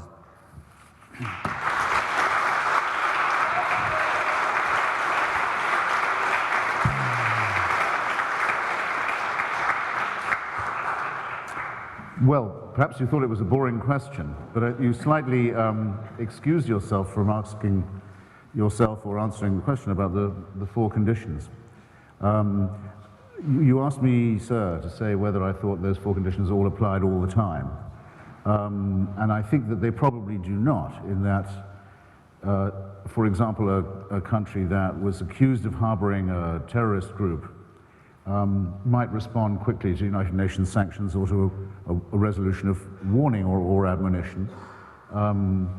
That there are a number of countries who consider they have at least the right to develop some forms of nuclear energy and won't have this misinterpreted and consider it a matter of their autonomy. That's the case with the present negotiations with Iran, for example, and with also Pakistan, and so forth. But if a country more than once, in other words, repeatedly and systematically violates the Genocide Convention, the Non-Proliferation Treaty, international law governing the harboring of pirates and nihilists, and repeatedly invades its neighbors, then I do think that, yes, that sovereignty has been sacrificed and can only be restored by some form of intervention. Now, he then said, well, by whom? Now, the United Nations has to be said, has proved itself very weak in this way. I instanced the terrible failures in Rwanda, and I could instance the current crisis in Darfur. Now, as far as I know, I may be wrong about this, there isn't a huge Western material interest in the Darfur question. There's an interest in Sudan, but that's probably been why we've done so little about the Darfur question. But we are certainly playing it multilaterally enough. I mean, anyone who wants to follow all the norms and procedures of the exhaustive international law and resolutions must be very happy indeed with the way that we are handling the Darfur question. In other words, letting the Janjaweed militia finish the job of butchering the black African population of that province. This is nothing to be proud of. There are, I think, local alliances. Thank you. Actually, I convict myself of euphemism. I must be getting slightly tired. Of course, it's not nothing to be proud of. It's something to be very profoundly ashamed of. Now, there are local alliances that I think can play a role. The British Commonwealth actually was of some help in getting independence for Zimbabwe and for South Africa. And I'll mention another example, which will give me another opportunity to quarrel with Michael. I'm sorry to say, I think it's disgraceful to refer to Slobodan Milosevic's rump Serbia, yoked only to Montenegro, which had bombed and invaded and tried to ethnically cleanse Croatia, Slovenia, Bosnia-Herzegovina, and made menacing noises about the partition of Macedonia. It's disgraceful for you to refer to that as Yugoslavia. Milosevic was the predator, the parasite on the dead body of Yugoslavia. Yugoslavia was not bombed. The Milosevic regime was bombed, and in my view, was quite, NATO was well within its rights to say, we cannot have the recrudescence of ethnic fascism on our borders. This is a responsibility we're entitled to shoulder. If Milosevic's principles are allowed, that people who have the wrong ethnicity can be moved by force or murdered if they're living on the wrong side of the frontier, then there'll be a war between Hungary and Romania next, over Transylvania. This could spread, it could destabilize and poison the whole region. We could be looking at another post-Versailles, pre-fascist Europe. No, it wouldn't be responsible to see how that was going to come out. You have a responsibility to stop it now. I think NATO did exactly the right thing, only it did it too late. There would have been much less cruelty and violence involved if it had been done more promptly. But don't get this wrong. The difference between Dr. Parenti and myself is not one of emphasis.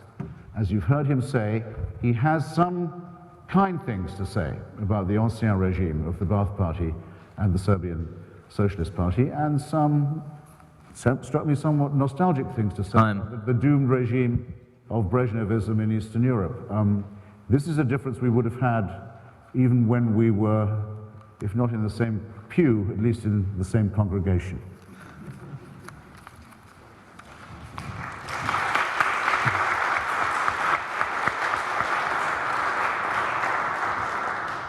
Mr. Hitchens, given your 4 criteria for intervention, and given that many countries fit this description, and given this nation's scarce resources, both in terms of military manpower and financial resources as well, can't the argument be made that we as a nation should go after countries that pose more of a danger in the future versus whose past actions can be more despised? Because it appears now that Iran was more of the danger, and that quite the contrary of being deterred, it seems that they're more enabled by the fact that we are mired in Iraq. So what do you have to say about this consequence? You say that many countries meet all 4 of these conditions. Did I understand you correctly? Would you mind just specifying a couple to me? Well, Iran, for example. No. Iran has not violated the Genocide Convention, nor has it invaded any neighboring country. Okay, suppose... Those are 2, I would say, quite large exceptions out of 4. So aggression... Oh, the question was. You mumbled also. Apologize. Apologize more. Speak up and see if you can produce any other regime that violates all 4 of the conditions I mentioned. So are you saying that we shouldn't intervene in... Well, make the question known to the audience first, and then I'll give you my answer. My question is that if we're to follow these 4 criteria for aggression, we have limited resources to pursue all nations that should be pursued. Shouldn't we pursue the ones that are more of a danger in the future to us as a nation? Well, I'm still, okay, that was all, that's audible to all. Okay, if it's intelligible to you, it isn't to me. I'm awfully sorry to say. I mean, I don't know what example you have in mind where these scarce resources might have been better employed. Iran has not invaded neighboring countries. It's been the victim of invasion. Actually, the Iranians have been on the same side as we have been against Saddam Hussein, against the Taliban, and against Milosevic. They've not violated the Genocide Convention. It's pretty clear to me they've been cheating on the NPT, but that's only been found out because of the tremendous non-proliferation knock-on effects of the invasion of Iraq, which, if you notice, as well as disarming Iraq itself and certifying it as disarmed, got Libya to capitulate and hand over all its toxic and fissile stocks. They're all down to lock and key in Oak Ridge, Tennessee. From those stocks, it was possible to walk back the cap to the A.Q. Khan nuclear Walmart in Pakistan and to find out the Iranians in the cheating that they've been doing, which is our main quarrel with them now. It's true that the Iranians sponsor international gangsterism, and I think should be made to pay for it. We know the names of the Iranian ministers who blew up the Jewish Cultural Center in Buenos Aires, who sent death squads to Berlin to kill the Kurds meeting in the Mykonos restaurant, who tried to kill Salman Rushdie for writing a novel, and many other things. I think that shouldn't be without cost, but you can't really invade a country just for that. We know furthermore that Iran is a potential democracy, that it has elections where the people vote for their candidates who just aren't allowed to take office or power. This is not quite the same as the totalitarian nightmare of Iraq.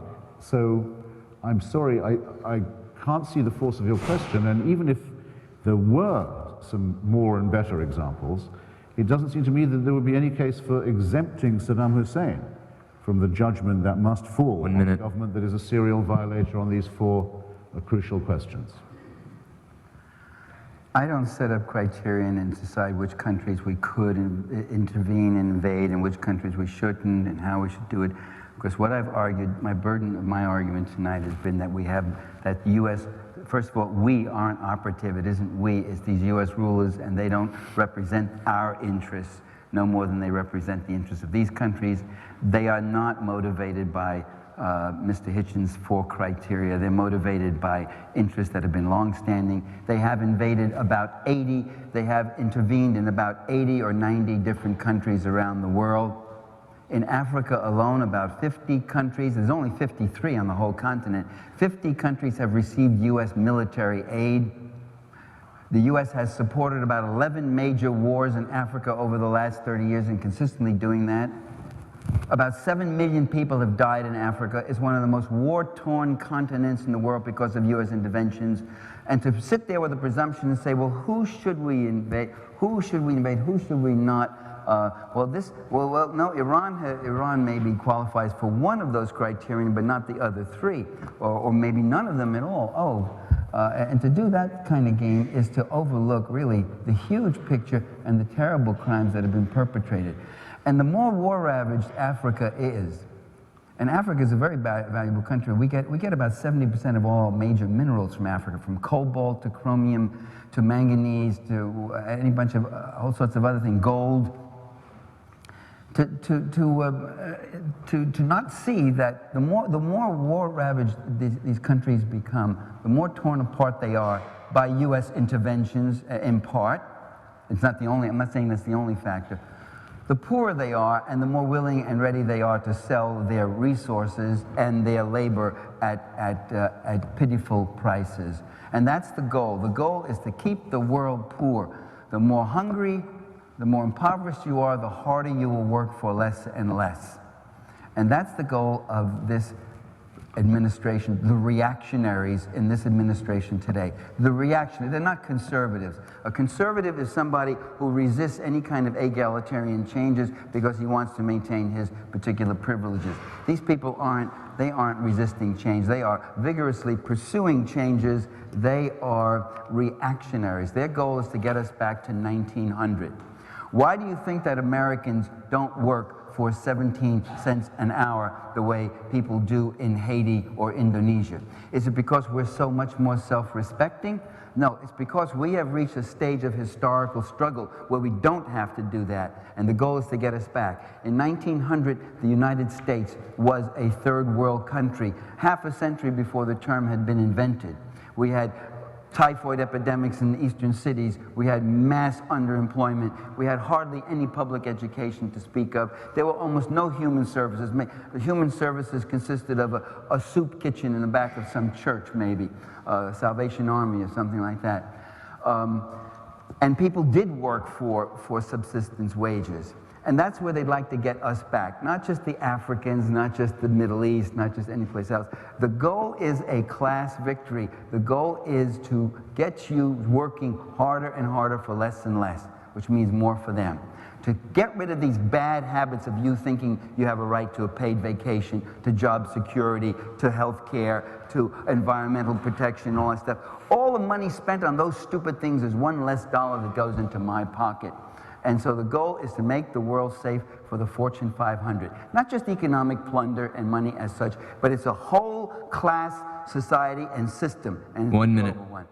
You could have a minute. I finished. Thank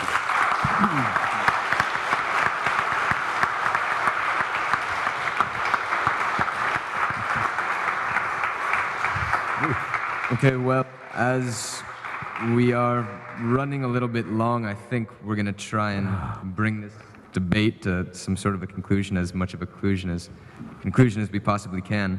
I'm not going to ask a question. Instead, we're just going to skip to closing remarks, 3 minutes. Christopher Hitchens, if you would pose one question to Dr. Parenti, and Dr. Parenti, if you would then pose one question to Christopher Hitchens, that will be the end of our evening. Can we skip that bit and have questions from the audience? I mean, Skip that bit and have questions from the audience? Yeah, I Is that all right agree. with you? Good. Well, then we can do that. I mean, Why don't we leave it I to... wouldn't mind if we both did a wrap-up, but I think that the last bit of the ballet, neither of us really wants to do that. I don't think any of us up here will object. Why don't we leave it to you guys to ask some questions? And when you call it ballet, I really don't want to do it. Christopher, why don't you ask the first question? Go ahead. I thought I was being asked questions. Well, by the audience. Why don't you call on the first audience member? Oh, well, how would you know I hadn't planted somebody? You call on them. No, it's invidious. Wow, we're just making this complicated, I aren't we? should call on somebody. Okay, the nearest one.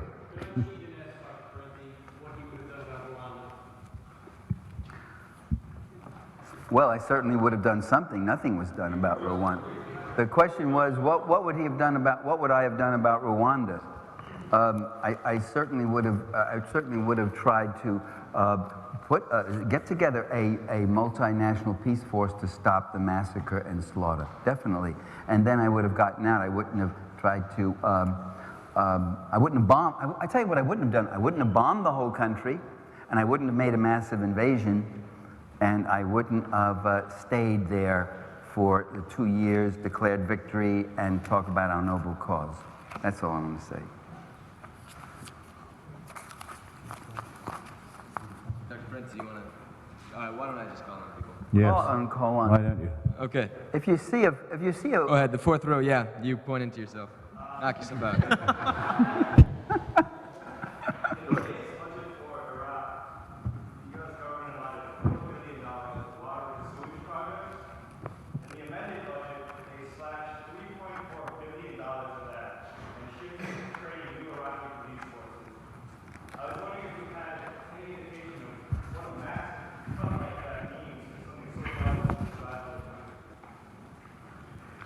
Yeah, no, it's a huge victory for and concession to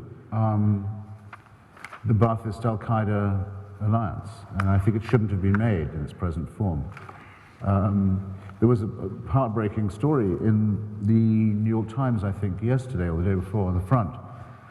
The city of Halabja, that's now known to everybody, where I've been, seen the effects of the chemical weaponry attack there, which was for obvious reasons, a demonstration case, and the United States had promised by now that it would have clean water, because not only are people still dying from the chemical effects, but it isn't clear when some of the symptoms recur whether these are masking symptoms produced by the polluted water and the excrement, to be frank about it, that finds its way into the drinking water. Well, now we're not going to be able to conduct that experiment, because that money is going to have to go to fighting what some people call the resistance, or the insurgency. In other words, the the Ba'ath, Taliban, Al-Qaeda force. This is the sort of thing that we are up against. These are people who would far rather the country be destroyed than that it be liberated, and have made that clear throughout every moment of their rule. And that's why it's absolutely essential that it's made very obvious to them that they will never have Iraq back, that they'll never get it back. It'll never become their property again, and that they will be killed for trying, without pity and without compunction. And that we will get better at this, and have more and more Iraqi and Kurdish allies with which to do it. But it's a very bitter thing that this sabotage has been allowed to have the effect it has, and it's even more embittering that there are people who use pretty words for this force when they discuss it in the United States. They should see what it's doing. And you've just described one of the effects, which was intentional. Which was intentional. Don't be under any misunderstanding about that. Could I just say that the word on the street in Iraq is, where's all the money going? Again and again and again. Where's all the money going that you're supposed to be bringing into this country when we still got this terrible sewage situation and the water we're drinking is undrinkable and the kids are getting sick and the hospitals have no medications? So that's the question. Where's all the money going? And I think I gave you... Well, it's not going on 48 palaces anymore, which it was before under what you described as the model regime. That was a good example for the region. I didn't call it a model regime. You said it was a good example for the region. Sorry. 48 palaces, well, people were dying under the sanctions, and there was sewage in the streets, and there was about 3 hours of electricity a day, and that was in Baghdad. If it was in Basra, it'd be about an hour. So don't be silly. Why 48 palaces were built in that Why are time. Americans... We're not doing that anymore. Why are Americans so hated is what I want to know. They are not. I talked to my son. He's been there 3 times now. Much to my grief and wanting him not to go, and he's written a number of articles for The Nation, and he was asked the other day by someone, could we go, if Americans went to Iraq and went door to door and started asking people things, what would happen? He said, you'd be killed. They really so hate Americans now, so many of them. They are really so fed up. They've seen so much death and destruction. They don't want us there. You know, you may have a good goal, but if the methods become so brutalized, and I don't think it is a good goal, you may have a good goal, but I don't think the guy in the White House has your goal, Christopher.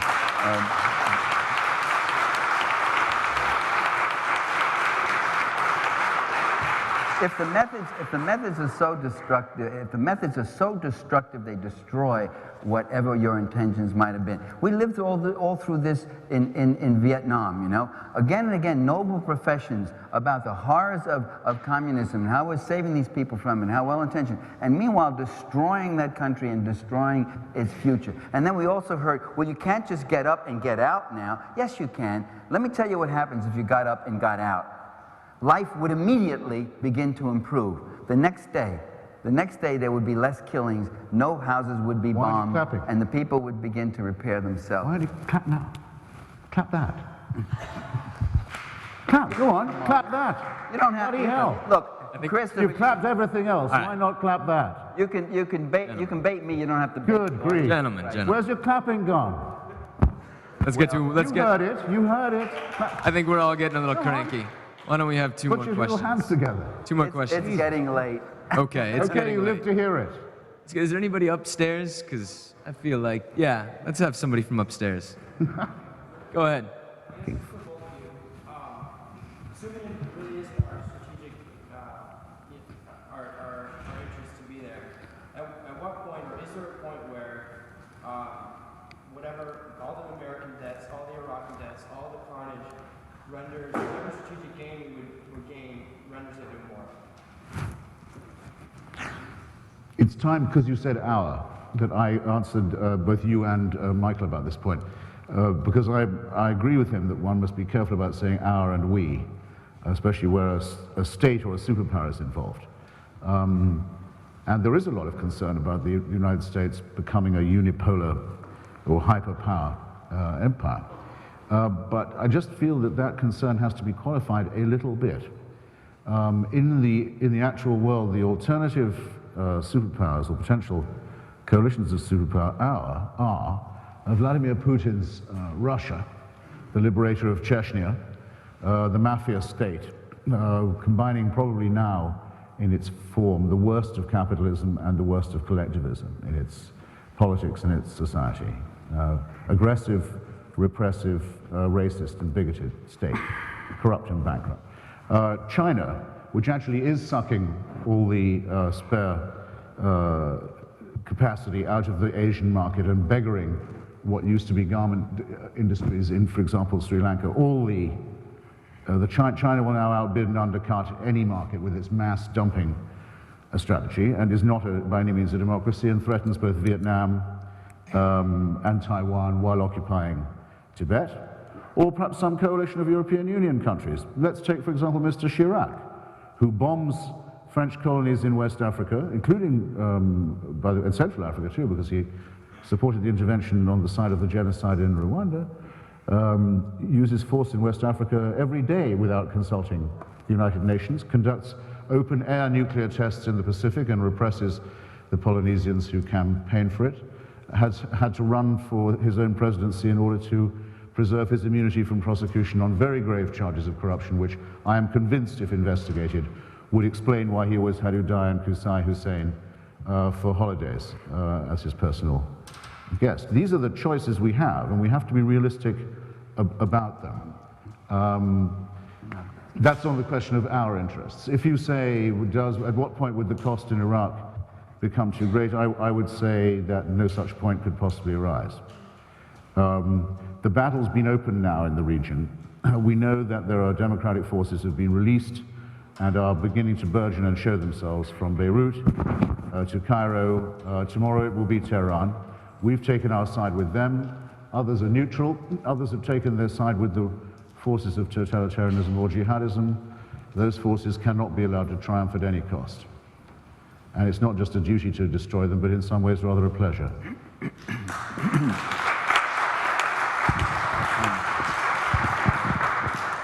I just want to say it's late. I've been on the road for 5 days, and maybe it's because I'm not getting paid as much as my opponent, but I'm really tired, and I really got to stop, and I thank you all for your kind attention. If you want to go on with questioning, don't let me stop it. Thank you both. Thank you. Thank you, everybody, for coming.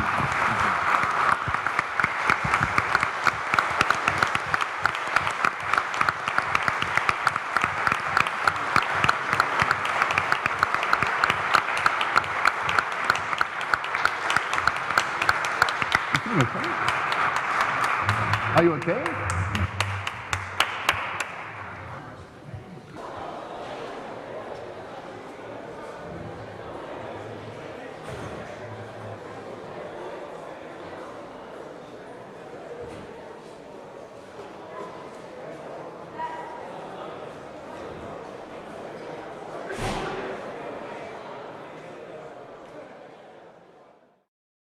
And on the subject, I was wondering if you have any advice for all of us, our own, this age group right here.